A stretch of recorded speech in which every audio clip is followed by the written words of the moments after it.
Good day, welcome to Daily News Update on Flip TV News. My name is P. Soladipo. The headlines: FPRO warns motorists on abducting policemen enforcing traffic rules. Sanwo-Olu assures LASU students of access to FG loan.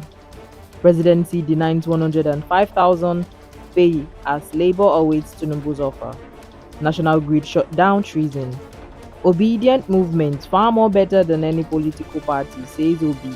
Security and Exchange Commission seeks stakeholders' support over unclaimed dividends, markets infraction.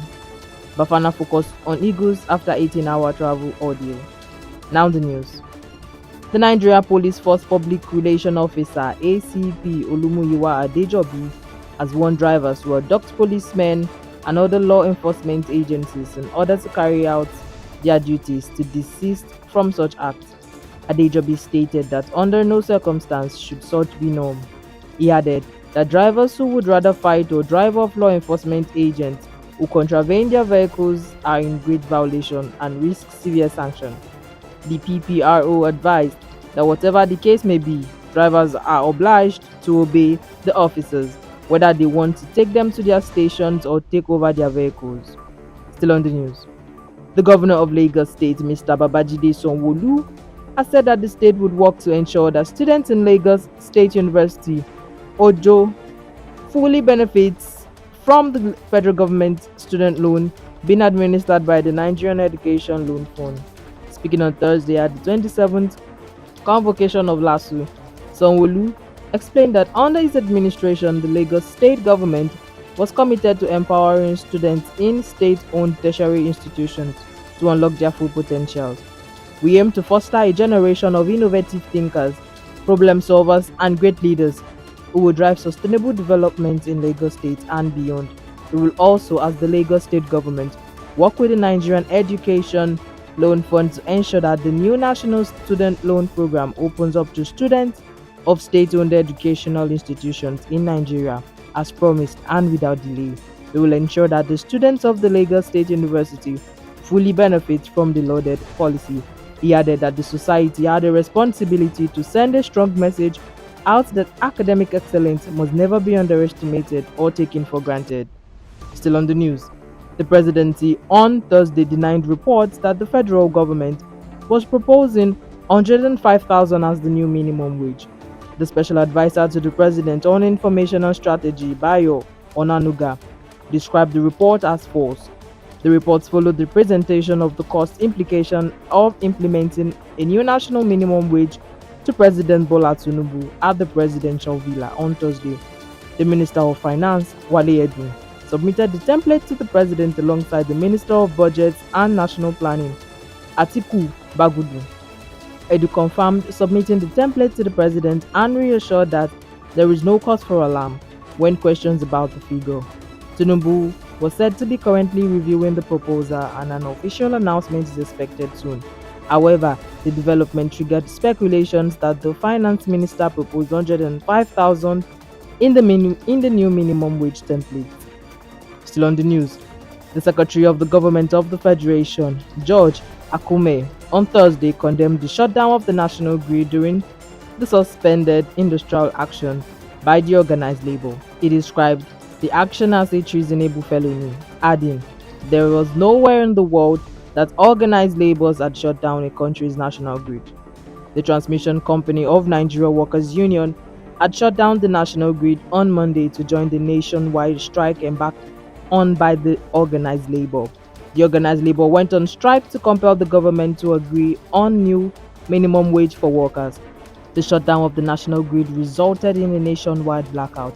Addressing the National Executive Council of the Christian Association of Nigeria in Abuja, the SGF stated that the president, Bola Tinubu, was making frantic efforts to rebuild the country, saying that the Labour wants to destroy it. He said, "Nowhere in the world has Labour ever tampered with the national grid. It is treason, a treasonable felony. It is economic sabotage. You don't do that." To politics. The 2023 Labour Party's presidential candidate, Peter Obi, has boasted that his obedient movement is far more than any political party in the country. The former governor of Anambra State said this in a statement on Wednesday while explaining that the movement was not a directorate of any particular political party in the country. According to Obi, anyone claiming to be at the helm of affairs of what he described as non-existent directorate is not a member of the obedient movement. He said the movement was more than a mere political party void of ethic and religious affiliation for business. Acting Director General of the Securities and Exchange Commission, Dr. Emomotimi Agama, has called on relevant stakeholders in the capital market to join in the Commission's fight to reduce unclaimed dividends. He also seeks their support in containing all forms of market infractions. Speaking during a meeting with the Association of Securities Dealing Houses of Nigeria in Abuja, Agama described unclaimed dividends as a monster in the capital market which must be tackled swiftly. He, however, assured that every unresolved issue ranging from unclaimed dividends, which he called a big elephant in the room, and other related market issues will be addressed in shortest time possible. On to sports.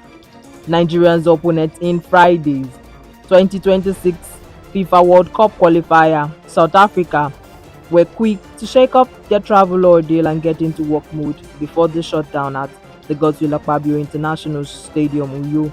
The South African delegation arrived Uyo on Thursday morning, and according to their account, their journey to Nigeria has been fraught with delays, resulting in the teams spending a night at a hotel in Port Harcourt. The team departed South Africa on a chartered flight on Wednesday morning, aiming to reach their Uyo base by 5 p.m. the same day. They reported that they had been on the road for 18 hours but couldn't get to the match venue, Uyo. They arrived Nigeria through Port Harcourt Airport, where they had their immigration clearance. They could not fly directly to Uyo, which is a local airport. However, by the time the visitors finished the immigration process in Port Harcourt, the Uyo airport had reportedly closed. After Uyghurs said eventually settled in, they had a feel at the stadium on Thursday evening with optimism. South Africa are ahead of Nigeria in the qualifying Group C with 3 points, and that gives them a bit of confidence coming up against the Eagles. Also, they famously won 2-0 in Uyo against Nigeria in 2017, and that remains their only competitive victory over the Super Eagles.